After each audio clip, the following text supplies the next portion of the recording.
بسم الله الحمد لله رب العالمين والصلاة والسلام على رسول الله صلى الله عليه وسلم بتكبراشو ወንድሞች ዛሬ ላይ ለነሰላችሁ ሞደርስት ካለንበት ጊዜ አንፃር ከፊት ለፊታችን ለነጠቀምባቸው ከሚገቡት ጊዜያቶች አንፃር ለይለቱል ቀድርን በተመለከተ ነው።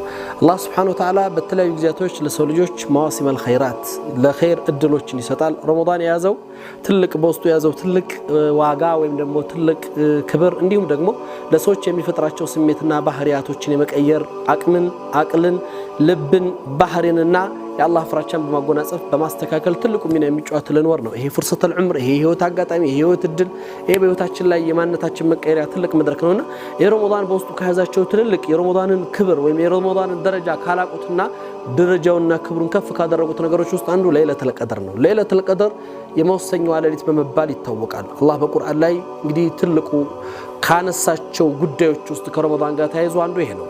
ለይለቱል ቀድር ኸይሩ ሚን አልፍ ሸህር ያለ ይገልጸዋል ሱረቱል ቀድር ላይ። በዚህ የለይለቱል ቀድር ጉዳይ በተመለከተ የተለያየ ሐሳቦች የተለያየ አመለካከቶች ይነሳሉ። አላህ አንድ ነገር ሊያስተምረን ይፈልጋል። ሰዎች በዚህ ቀናቶች ውስጥ ባልታወቁ ቀናቶች ነብዩ ሰለላሁ ዐለይሂ ወሰለም እጥሉቡሃ ፊል ዊትር ነው ያሉት፣ በጎደሎ ቀናቶች ጠብቋቸው ብለዋል። ከረመዳን 21 23 25 27 29 በእነዚህ ቀናቶች ውስጥ ጠብቁት ብለዋል። እስቲስና ተደርጎ የተመረጠ ዕለት የለም። አብዛኞቹ ዑለማዎች ወደ 27ኛው ሌሊት ቢያደሩ ለዛም ግን ቀጥዒ የሆነ ቁርጥ ያለ ደሊል ማስረጃና ማረጋገጫ አይኖርም። ለይለቱል ቀድር የሚባለው ስያሜው እንዲሁም ደግሞ ክብሩን ከምን ጋር ያገኘው ነው ብለን ስናስብ ለይለቱል ቀድር ክብሩን ከሰጡት ወይም ደግሞ የለይለቱል ቀድርን ቀንን ልቅናውን ከፍ ካደረጉለት አንዱ ቁርአን የወረደበት ሌሊት ነው። የመወሰኛ ሌሊት መሆኑ ነው። የዓመት ፋይላችን የሚወሰንበት ጉዳዮቻችን አላህ ዘንድ አርድ ተደርገው ውሳኔ የሚሰጥበት ቀን ነውና በዚህ ሌሊት ራሳችንን የበለጠ ለአላህ አቅርበን ወደ አላህ ተማጽነን መምጣት አለበት። ይሄም ምክንያቱ ሁሉ ጊዜ እንደሚታወቀው በታሪክ እንደሚነገረው ያለፉት ህዝቦች ከነብዩ መሐመድ ሰለላሁ ዐለይሂ ወሰለም ህዝቦች በፊት የነበሩት ህዝቦች እድሜያቸው ረጃጅምና በጣም ብዙ አመታትን በሺዎች የሚቆጠሩ አመታትን በመቶዎች የሚቆጠሩ አመታት ይኖር ነበር። የነብዩ ሰለላሁ ዐለይሂ ወሰለም ኡመት ደግሞ እድሜያችን አጭር ነው። አዕማሩ ኡመቲ በይነ 60 و70 ما بين 60 و70 እንዳሉት ረሱል የኔ ኡመት እድሜ ከ60 እስከ 70 አመት ነው። ያንን ተጃውዝ የሚያርጉት ያንን የሚያልፉት ጥቂቶች ናቸው። ስለዚህ የነብዩ ኡመት ከሌሎች ኡመቶች ጋር በስራ ሊወዳደር የሚችልበት እድል ጠባብ ነው ማለት ነው። በእድሜም በጊዜም ስለሚበለጥ አላህ Subhanahu Wa Ta'ala የዚህን ኡማ በረከት ሊያደርግለት ፈልጎ ተጠቃሚነቱን ሊያሳድግለት ፈልጎ በዚህ ምን አደረገ? በአንዲት ሌሊት የአንድ ሺህ ወራቶችን ግምት ያዘች ሌሊት አደረገ። 83 አመት ከምናምን ወራት ወይም ከአራት ወራት የሚጠጉ ወራቶችን በአንድ ቀን የሚሰራ አምልኮተ ስርዓት ኢባዳ አጅር ያለበት ነው። ከዛ የበለጠ ግን አላህ ሊያስተምረን የሚፈልገው ነገር አለ። በለይለቱል ቀድር ጊዜ ለይለቱል ቀድር አንድ ሰው ኸይርን መጠበቅ ህይወቱን ሊለውጡለት የሚችሉበት ጉዳይ ኸይራቶችን ሁሉ ጊዜ ተሳቡቅ እንድናረግባቸው እንድንጠብቃቸውና እንድንዘጋጅላቸው እንድንችል ለዚህ ነው መጅሁል የሚያደርገው አላህ ሳይታወቅ እንዲቀር ያደረገው። ሰዎች ለይለቱል ቀድር መቼ እንደሆነ ቢያውቁ ኖሮ ረመዳን ላይ ጾሙ አመቱን ሁሉ አላህ ላይ ይገዙ ይችላሉ። አንድ ቀን ወደ አላህ ጋር ተቃርበው እድሜያቸውን ከአላህ ውጭ ነው ሊኖር የሚችሉበት እድል ይኖራል። ያ እንዳይሆን አላህ Subhanahu Wa Ta'ala ምን አደረገ? ለይለቱል ቀድርን ድብቅ ሌሊት አደረጋት። የጊዜዋን ክብደትና ልቅናም ደግሞ ሰዎች እንዲያውቁት ኡመት መሐመድ እንዲረዱት አደረጋት። ስለዚህ ዓለም ላይ ያሉ ሙስሊሞች በአብዛኛው በተለይ ሙቀደሳት አልአራድ የሆኑ የተከበሩት መሬቶቻችን ላይ እንዲሁ ከመካ ላይ መዲና ላይ ስትሄዱ የምታዩት ዛህማ በተለይ 27ኛው 25ኛው ሌሊቶች ላይ በጣም ትልቅ እንትን አለ። ከዚህ ያለፈ ነገር ግን እኛ በዚህ በወሰኛ ሌሊት ምንድነው የምንፈልገው? ነብዩ መሐመድ ሰለላሁ ዐለይሂ ወሰለም እናታችን አይሻ ያ ረሱላህ ለይለቱል ቀድር መቼ እንደሆነ ባውቀው አላህ ምን ልጠይቅ ምን ለምነው ብለው ጠይቀዋቸው ነበር። እናታችን አይሻ በዱንያ ውስጥ ያለትን ክፍተት ያለባትን ጉዳይና ሐጃ ነብዩ ከማንም በላይ ያውቋታል፣ በቅር ያውቋታል።